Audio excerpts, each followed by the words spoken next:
ఈరోజు వీడియోలో చూసేద్దాం. ఇదైతే అందరూ చేసుకుంటారు, కానీ చాలామంది చేసేటప్పుడు ఆయిల్ బాగా పీల్చేస్తూ ఉంటాయి. మనం ఇప్పుడు ఆయిల్ తక్కువగా పీల్చేలాగా ఎలా చేసుకోవాలో అన్నది టిప్స్తో సహా తెలుసుకుందాం.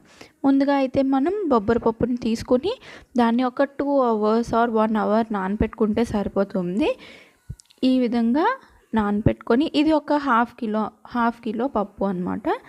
నానపెట్టి ఇలా శుభ్రం చేసుకుంటాం కదా, ఫస్టే కడిగేసి నానపెట్టుకుంటే డైరెక్ట్గా మనం పప్పుని ఇలా తొక్కలు తీసేయచ్చు.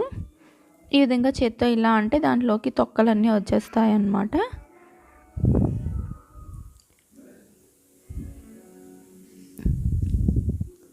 ఈ విధంగా తొక్కలన్నీ తీసేస్తే, కొన్ని తొక్కలు ఉన్నా పర్వాలేదు, మొత్తం అన్నీ తీసేయాల్సిన అవసరం లేదు.